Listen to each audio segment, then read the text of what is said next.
Thanks for tuning into another edition of Another Dolphins podcast. It is the moment everyone's been waiting for, the build-up.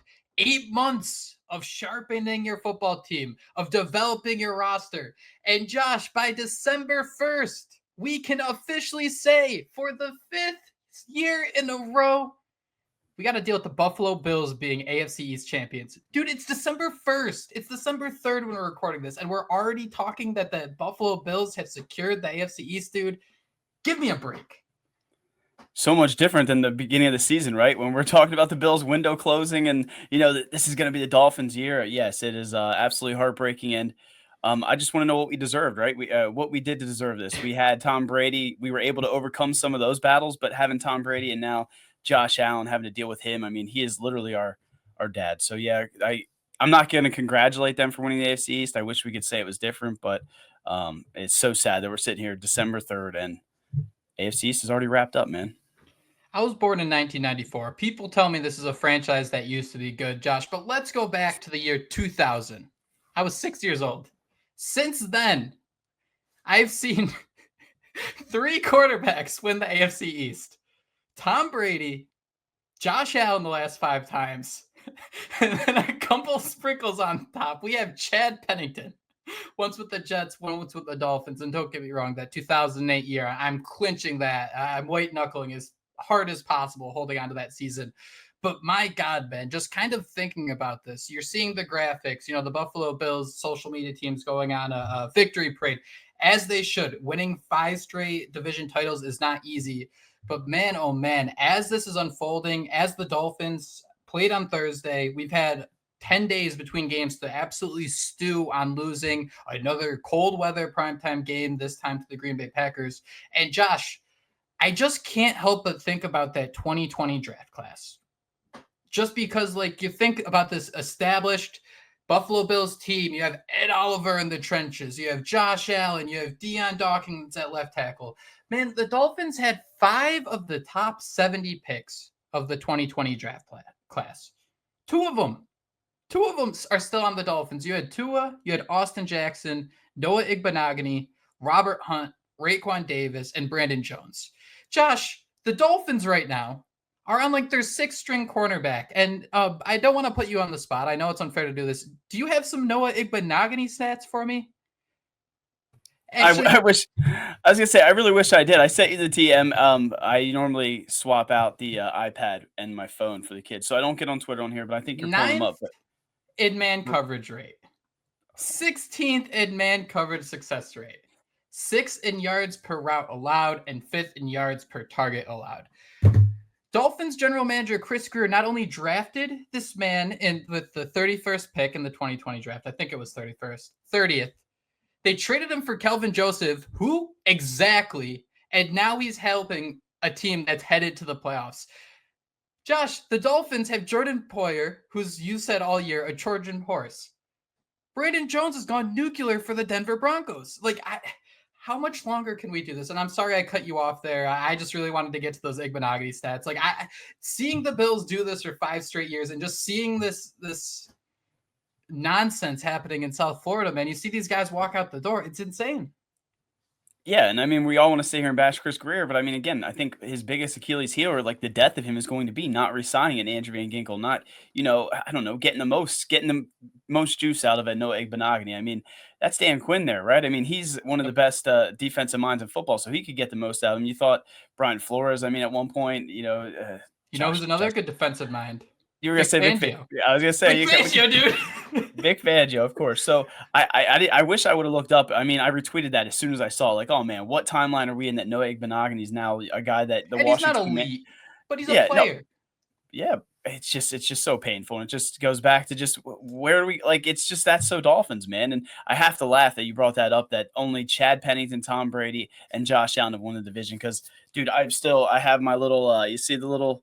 I was at that when they won the AFC East, and dude, that's sick. You thought something was going to happen though since then, right? So maybe we should be more thankful for Bernard Pollard. Wasn't he the one that took out Tom Brady that year? I mean, that's the only reason the Dolphins even won the division that year. I think because Matt Castle they came were still in 10-6, right? They still almost made it. Yeah, Jesus, Patriots, man.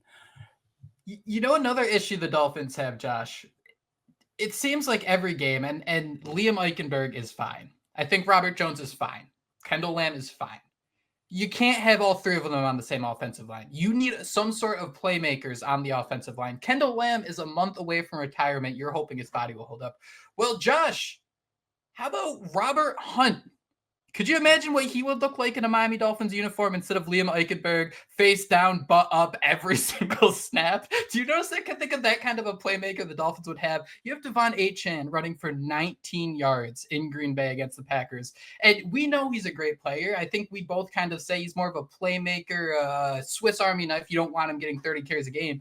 But, dude, 7 carries for 19 yards or whatever it was, that's a bigger issue. And it's just 5 straight years we've had to deal with the Buffalo Bills. Josh Allen, and it pains me to say this, he's literally Chris Pratt from Parks and Rec. It's so hard to dislike this guy. I've won multiple fantasy football championships against him, but seeing him just throw, catch, and run a touchdown all in the same game, while our quarterback's complaining that we should just sit back and keep eating chips, dude. It's a very tough situation we find ourselves in.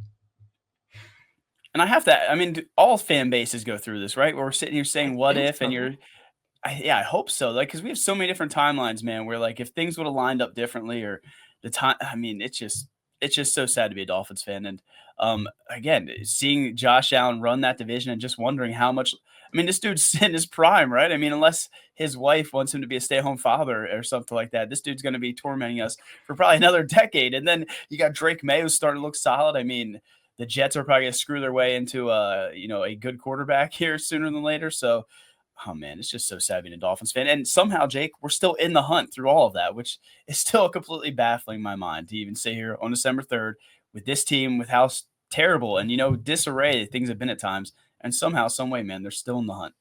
That would have been a sick transition, Josh, but I got to keep going here for a quick second. The Dolphins desperately need help at edge rusher. Let's look at that 2020 draft, Josh.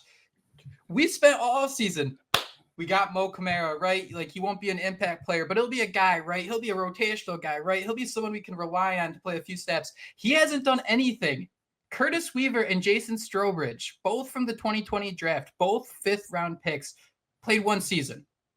Strowbridge appeared in 8 games, and that's entirely it. Dude, that 2020 draft, that's got to be it for Chris Grier. This has to be it. Just looking at that draft, and you think, the last 5 years, 2020, the Bills have won 5 straight division titles. What have the Dolphins done in that time?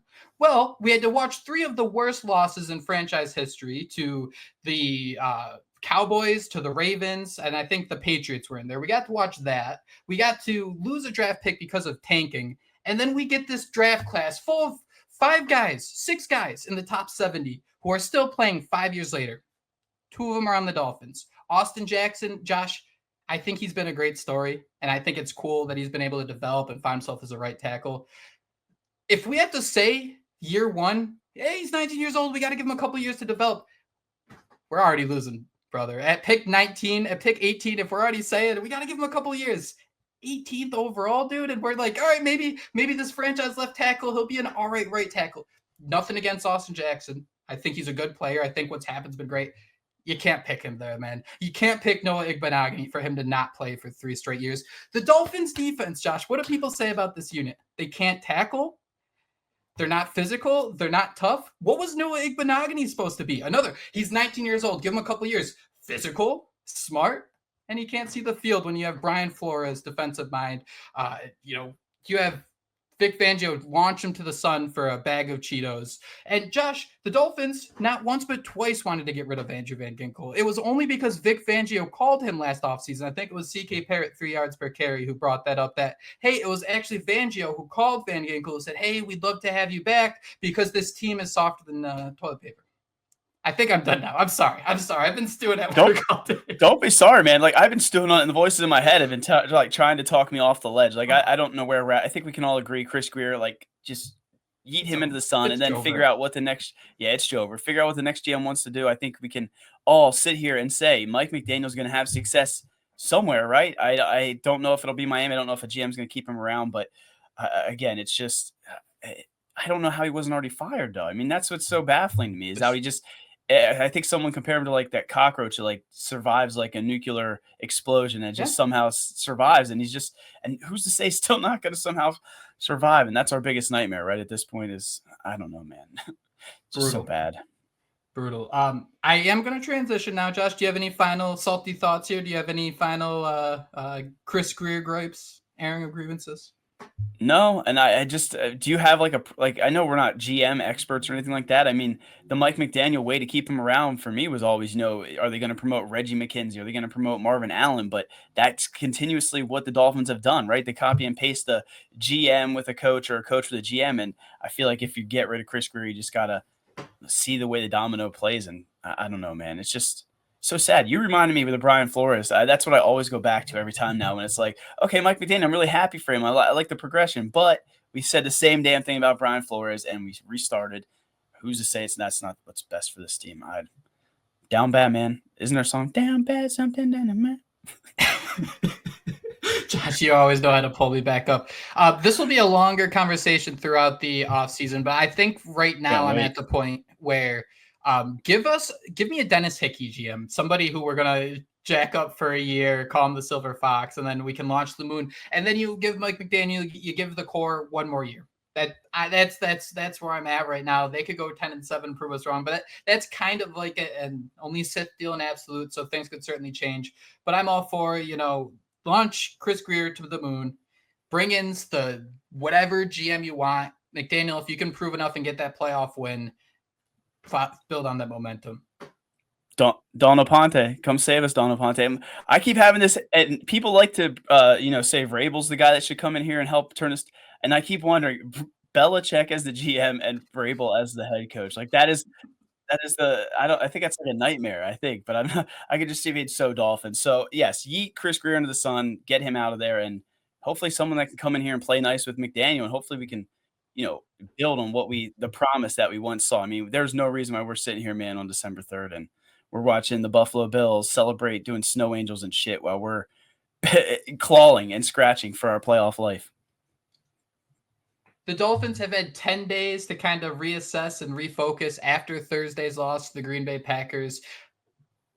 On December 3rd, we are finally preparing for the first Aaron Rodgers New York Jets phase versus the Miami Dolphins this week. And Josh, we do have some positive injury news. There was a little shooting star hope that Shaq Barrett would be back. The Miami Dolphins said, no, thanks, we're good. And I think we're starting to see why. The Miami Dolphins opened the 21-day practice windows for Bradley Chubb, who was having one of the entire career year last year, and Cameron Goode, a 2022 7th-round pick, who wasn't really being a game-changing player, but once Jalen Phillips went down last year and he saw some playing time, you'd start to pick up his number on the field. He'd be like, oh, turn your head, play here, play there. Someone you could kind of get excited about. So, Josh, all of a sudden, this defensive edge depth chart, you're relying on, Quentin Bell for a few snaps here, Emmanuel Ogbah a few snaps there.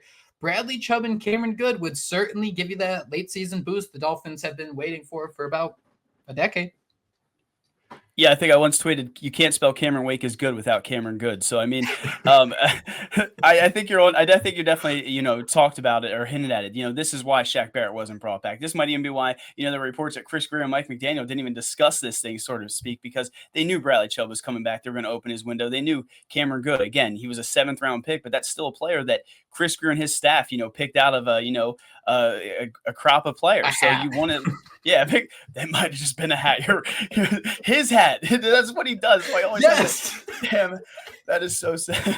So I don't even know where I was going. Yeah. So this is some great news, man. And I just, if you're Bradley Chubb, I mean, I think before this year we were sitting here wondering, are the Dolphins going to restructure him at the end of this year? Maybe potentially move on. I mean, at this point, you want to see Bradley Chubb come back hungry and hope to somehow pick up where he left off, those 11 sacks. I mean, you once thought that maybe it was going to be Jalen Phillips or Bradley Chubb. I mean, I don't know long-term what the answer is there, but short-term, Bradley Chubb coming back is absolutely going to help. And maybe Cameron Goode shows a little bit of something, but I think we just figured out what that hat's for, man. And that kills me. Dude, it's like you try to shake his hat. He's like, got to adjust. You just see a couple names fall. Crap, that's my draft class. No. Most are from South Carolina, right? Doesn't always pick Gamecocks? He plays with his son. Oh, no, dude. Oh, no. Oh, geez. All right. Bradley Chubb. So, Josh, we both write for the Finsider. I wrote a story about the practice windows opening for these both these players on the Finsider. Within 5 minutes, the first comment I get, just one comment on the bottom. Who cares? Who cares? The Dolphins are 5-7. There's a month left in the season. Well, mister, you care enough that you're willing to write that. Number two, I think Mike McDaniel had a really great quote talking about Bradley Chubb and Cameron Goode coming back to practice and really just working their tails off, where he kind of focused in on the fact that throughout the entire season, throughout training camp, you had 90 players who saw them just practicing, working on the sideline, recovering from their injury. You saw them throughout training camp. You saw them throughout the preseason. You saw them throughout the bye week. They have sat there and worked their butt off in order to get back on the playing field. And Josh, I think that's why we care, because while they're at 5-7, we're dumb Dolphin fans, and there's still hope left in this season. So this team better care, because you can still make sweeping changes. Yes, people got paid. You mentioned it. Bradley Chubb, Jalen Phillips, you really can shake that crystal ball for about 25 minutes, and you're still not going to get a clear answer about these two guys.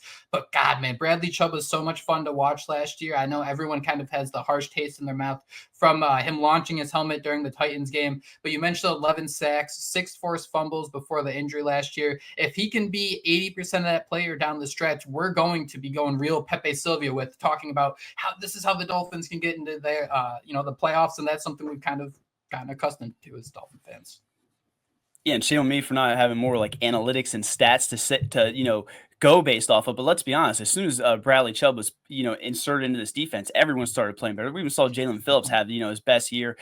Christian Wilkins as well inside. I mean, that probably had a lot to do with Zach Steeler as well. But you get what I'm saying. Bradley Chubb transforms this defense. He can set the edge, which, as we saw against the Green Bay Packers, I mean, Chop Robinson's you got to take him off the field at times because he is a liability. So I would love to get Bradley Chubb back. Love to see him just pick up where he left off and maybe be that difference maker that you mentioned it, man. We sit here and we write about this team. We come on here and we do podcasts, at least three times a week. I think Plenty Snatcher on Twitter said it best. Like, you don't want this season to end because as soon as it's gone, it's all we want back. So we got to enjoy this. We got to hope they go on this run. And just because I'm posting, the Dolphins are officially eliminated, doesn't mean that in my heart of hearts, I'm not sitting here praying that 5 wins they can rally that, be that wild card team that somehow, does the unthinkable that we've seen other teams do in the past. I mean, at the beginning of the year, we thought this team was talented AF.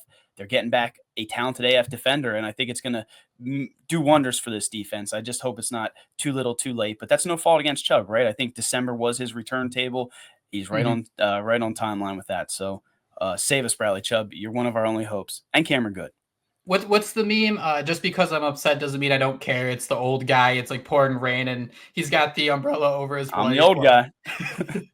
Josh, we are all the old guy at this point. This season, man, we have aged like 10 years this year.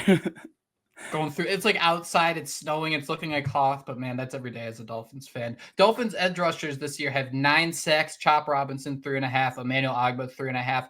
I think both of those guys have been exactly what you wanted. Not going to be September to January players, but you just want those flash weeks, maybe weeks they can turn games on their heads. I think they've been great. Miami's only other sacks from edge rushers, Quentin Bell has 1, Jalen Phillips has 1. But Josh, I was kind of caught off guard because it being a Thursday game, I think the Dolphins made a couple roster moves that swept under the rug pretty quickly. First and foremost, Tyus Bowser was placed on injured reserve. He wasn't a huge playmaker, but a consistent piece, somebody you're not like, oh God, Tyus Bowser's on the field. But man, it's just, the luck at edge rusher just continues to be absolutely brutal for the Dolphins, where you start to wonder, is it not luck? What's going on here where all these guys are just one after another? Yeah, I don't know what that is. I mean, that's something I know people have talked about. The training staff and things need to be looked at. I can't go that deep into it, but there's clearly an issue there. I wonder. I don't want to touch on it too quick, but you said Chop Robinson, man, and how he's kind of the player we expected. Does that go back to your Igbenogany stuff and things? Like, I mean, they drafted this guy as a young raw player that we were eventually going to see, and he kind of got thrust into action. So, not really sure I was going with that, but I think where we're at right now, man, Tyus Bowser going out, we still have to be optimistic about the Dolphins having Kendall Fuller, right? I think I just spun around the circle. Did I bring this back, Jake? Kendall Fuller? Did I bring it back? Kendall Fuller, who has not played since November 11th against the Rams. Mike McDaniel's optimistic that Fuller will be able to go. We aren't going to know more until the injury reports start coming up, but he is still on injured reserve, but we're hoping he can progress through those final steps over these next few days, because I think we're complaining a lot, but that I think Kendall Fuller was a good move by the Miami Dolphins. The secondary as a whole is a mess, but in terms of single additions, I think Fuller's been awesome. McDaniel was less optimistic about Cam Smith dealing with the shoulder injury and Kader Kohu, his back injury. And Cam Smith is far less likely to go over Kohu. But Josh, considering Aaron Rodgers, he's going to throw the ball quite a bit. Garrett Wilson, Devontae Adams. I'm not saying that Cam Smith or Kohu can shut down either of those players, but you'd rather have your guys healthy instead of Storm Duck, who we saw against the Packers do a little bit of a risk reward show at times with trying to pursue a couple balls where I didn't really think he had a shot. Your eyes get a little too big sometimes. Yeah, his eyes were definitely a little too big. Kendall Fuller, maybe losing him earlier, that could have been that real. I don't want to say stung that defense, but I mean, we saw a difference with Kendall Fuller out there in that secondary, right? So I hope we can get Kader Kohu back. I know he's not playing his best football right now, or even last season. I know a lot of people are pointing to him as one of those guys maybe making business decisions, but when he's out there, man, he makes that secondary better, regardless of what people think. I am a little bit worried about this matchup. I know before I have tweets where I was a little bit scared when the Jets did sign Aaron Rodgers. That has not come to fruition, but doesn't just feel like that so Dolphins, Jake, where, Aaron Rodgers would just show a little glimpse of that player that, the New York Jets traded and gave all that money to. I mean, that just seems like where we're at. But I'm hoping we're sitting here and we're just laughing. Why would the Jets invest so much in them? Dolphins run away with this one, as we've seen all throughout Tua's career. I don't think Tua's lost to the Jets. I'm spiraling a little bit there, but I don't think he's lost to the Jets in his career either. No, and that's kind of one of the feathers he's got in his cap. Him, Waddle. Hopefully, the same is true for my fantasy team. It's not the Bills, and we need it to happen against the Bills. But in terms of the Jets, in terms of the Patriots, those guys have been a step ahead, and that's always what you look for. Those are the guys you want to resign. You just list that could have included Andrew Van Ginkel, Robert Hunt, Brandon Jones. These guys who really have been playmakers for teams in recent weeks. I digress. Josh, before I wrap up here, I kind of wanted to go through the weekend because one of my memories, I go back to, I think it was that 2008 year, but man, it's kind of every year as a Dolphin fan. You're getting ready for the holidays, you're getting together with family, and you're just going through all the different scenarios of how we can reach the playoffs. So I want to just go through a couple of the teams that the Dolphins are competing with. And the Dolphins got, like I said, no help this weekend. Kind of rooting for the Chargers to lose out. That'd be one way the Dolphins could sneak in, but they beat the Falcons 17-13 to prove to 8-4 on the season. Their final 5 games, the Chiefs, the Bucks, the Broncos, the Patriots, and the Raiders. Josh, 4 out of 5 teams still competing for a spot in the playoffs. So none of those are going to be easy for the Chargers. But man, a Falcons win would have been huge. Sorry, I think I keep going. Yeah, I mean, we can always, root against Herbert, as I liked him pre-draft. We can always, root against him. Chiefs, Bucks, Broncos, those are some tough matchups. So, and then you got the Patriots and Raiders as a divisional game. So it would have been nice to see Kirk Cousins and company somehow pull that one out. I would have liked to see Kyle Pitts do anything. But yeah, we'll root against Chargers. I think that is one team that will definitely lose a few of those games. Yeah, I must be drunk because I said that the Patriots are a playoff team. There are 3 teams, the Chiefs, Broncos, and Bucks are competing for a playoff spot. Yeah, man, Kirk Cousins was one of the guys that, if you want to try to get some engagement on X, the Dolphins should sign Kirk Cousins, and he's just been an absolute struggle there since arriving in Atlanta. Some games with multiple turnovers, so that's been pretty brutal. The Steelers, Josh, was another team. Either the Steelers or Ravens. I thought one of those two were going to kind of maybe fall off a cliff a little bit. The Steelers a little bit more because Russ can only cook for so long. But the Steelers, man, 44-38 win over the Bengals. The Bengals are pretty much done for the year at 4-8. But I'm kind of hoping they're one of those teams that stay competitive with the Broncos and Steelers left on their schedule. Yeah, I have egg on my face with Russ. I think I was all about keeping Justin Fields. Thought that was crazy. And I don't know how long he can cook, like you said, but he's been cooking. And the Bengals, what a disappointing team that is. We could kind of relate to that, right? Joe Burrow, when he's healthy, that team can look awesome. But, when he's out of the lineup, i.e. like Tua, or just when things are in disarray, that team is underachieving big time. So I would have liked to see that Steelers matchup in the playoffs if the Dolphins could sneak in, right? Deshaun Elliott and company, talking about how and Deshaun Elliott. Oh, wow. And Minkah Fitzpatrick, and we could probably go deeper. I'm sure there's probably some people that are missing, but that would be the matchup. Landon Roberts. I think he's their starting linebacker too. Son of a. They got all of our favorite, like all of the tackling dudes into dudes, like the guys that we thought were replaceable. And now we're looking at them like, dude, this defense will be much better with those guys. Yeah, the Steelers, man. I was waiting for them to fall off a cliff. It's just not going to happen. The Bengals are in an interesting spot, Josh. I mean, when you consider them 3-4 games under 500, Jamar Chase doesn't have a contract going into next season. T. Higgins doesn't have a contract going into next season. That's kind of how the Bengals work. Their ownership's a little, God, man, for lack of better words, I'm just gonna say old fashioned. I'd also say dumb. But do Dumb you works. do you play the like if you're T. Higgins and you got the franchise tag and you're under the impression that this is going to be your last year, you're about to be a free agent, are you going out there and trying to ball out? Are you like, can the 5 games really change how much you're going to get paid? And for Jamar Chase, I guess the same boat. I mean, he's the top A1 stud. So like, not only as somebody who wants, the Bengals to push the Broncos and Steelers, but even like fantasy football, how are you feeling about those guys? Yeah, I mean, I would love to sit here and say those guys should go out there, they're getting paid this, that, and the other thing. But I mean, yeah, I don't know that I could sit here and fault them if they take a step back or they're not going out there and trying as hard as they are. They don't care about our fantasy football teams, which you keep talking about, man. You're probably doing a lot better than I'm in so many leagues, and I think I've snuck into the playoffs in one after just looking so nice like 3 weeks ago. So I've done the same Dolphins. I've fallen off a cliff just like the Dolphins. But to get back to this, man, if I'm T. Higgins, Jamar Chase. Yeah, I wouldn't be balling out. I think Jamar Chase is going to get paid by the Bengals, right? T. Higgins, I think I see people alluding to Mike Tomlin kind of, saying nice things about him. So T. Higgins is going to be, one of those prized possessions Panthers. on the open market. Yeah. But yeah, I just can't, like, we look back at that draft and everyone likes to say the Tua and the Herbert and the Burrow and Love. But like, if you switched them all around, like, would anything be like, I feel like all these teams would still not be having success and we'd all still be in these same situations we're in, which is a bigger issue for all of those teams.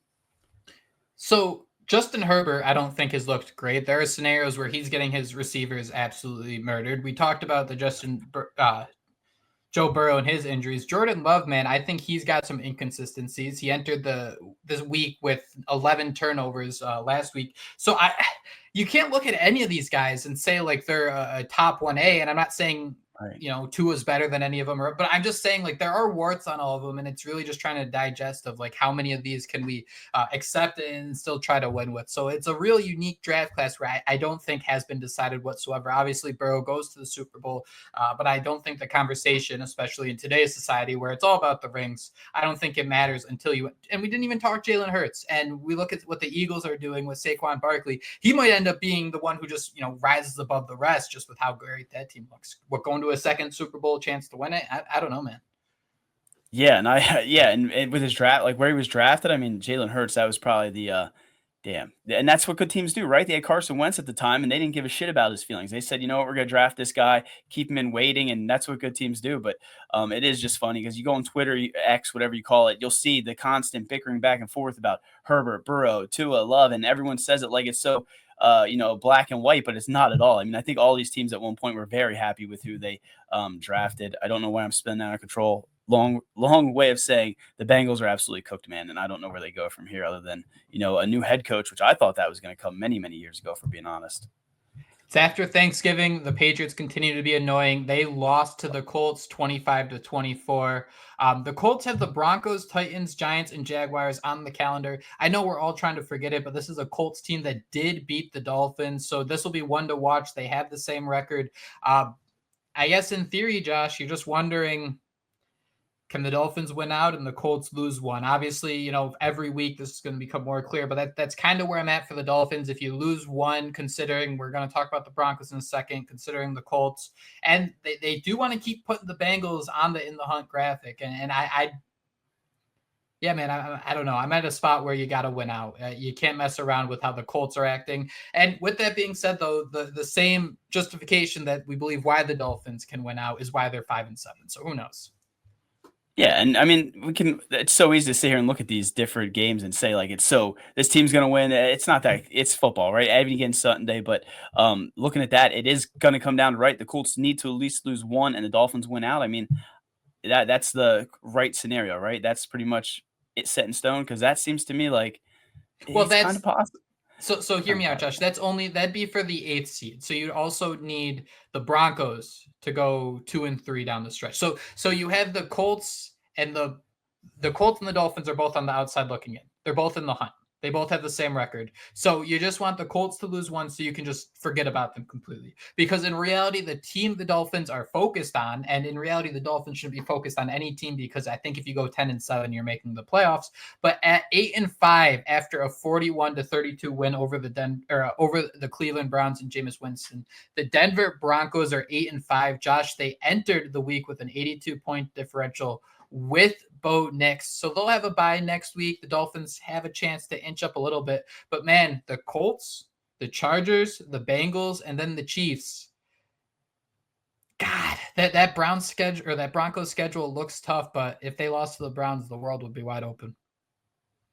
Yeah, I'm glad you spelled that out for me because I kept seeing everyone saying about the Colts and winning out, and I see now that the whole thing comes down to Bo Nix and company. And I mean, you look at that in the beginning of the year, man, that would have been a favorable schedule, right? I mean, you got Herbie. I mean, and they're all that's a divisional game, the Chiefs. I mean, but you could also see them going either way. So you're giving me a little bit of hope. I don't know if I should feel any hope. I don't know that any of us should until maybe 3 or 4 wins, right? Then maybe we should start getting excited. But man, I'm pretty impressed with what I saw out of Bo Nix and the Denver Broncos. And I tweeted out that Stephen Ross was right about Lamar Jackson. Was he right to want to trade? Didn't he want to trade picks for Sean Payton as well? Like just before the whole Mike McDaniel thing. Like there's just so many different timelines, man, where we don't know what would have happened to this team.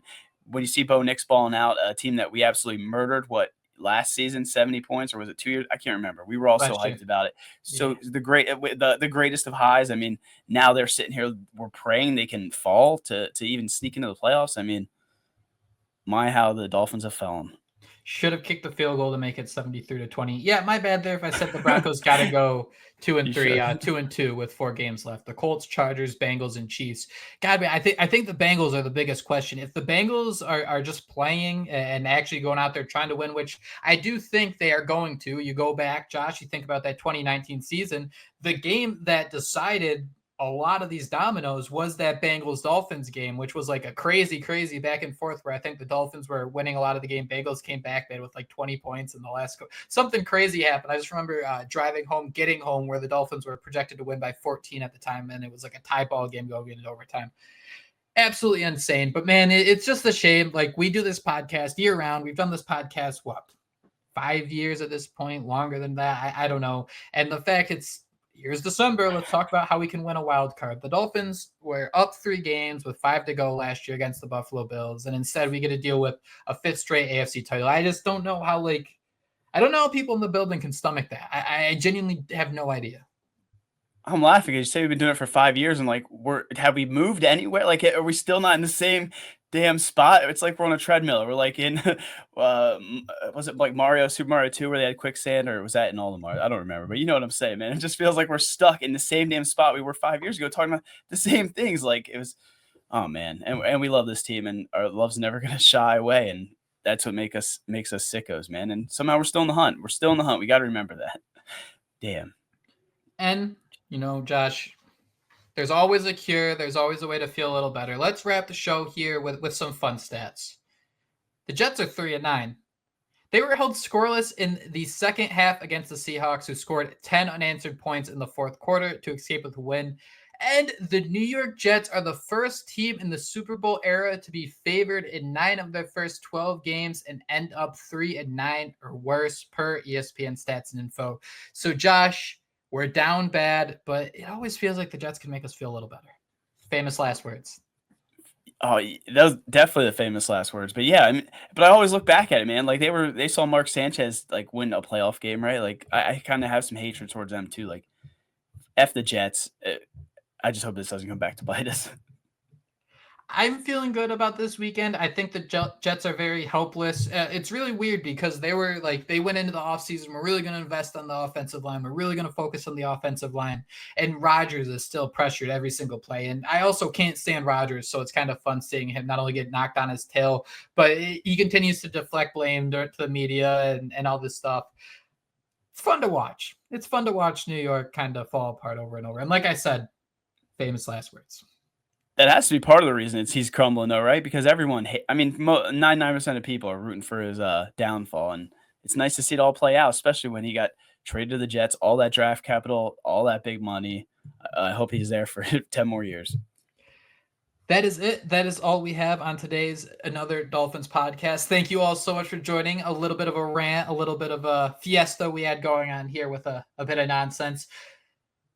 The Dolphins are in an awkward spot, but man, we're going to keep on pushing through. We will be back with a new show Friday evening. Kat will be with us to preview Sunday's game from Hard Rock Stadium. It's crazy to say it's December 3rd. The Dolphins only have 2 home games left in the season, but if you are liking what you're listening to, would like to follow along with the show for not only the home games, but into the 2025 season, make sure you hit that subscribe button. And if you have a moment, we'd appreciate it if you could leave a review, leave a comment. That stuff always helps others find the show, so we greatly appreciate it. You want to hang out with Josh and I's beautiful faces, 560 WQAM YouTube channel. We always check the comments there. We were going to get into some of those comments today from the last show. We kind of feel a lot of the frustrations the fans are having, so we wanted to discuss those. But considering the Bradley Chubb and Cameron Goode practice windows open, we figured we should talk about that, seeing that Bradley Chubb, a Pro Bowler, could have a big impact. But that is it. That is all the time we have. Thank you all so much for listening to Another Dolphins podcast. We will talk to you soon, but until then, Fins up. Boop.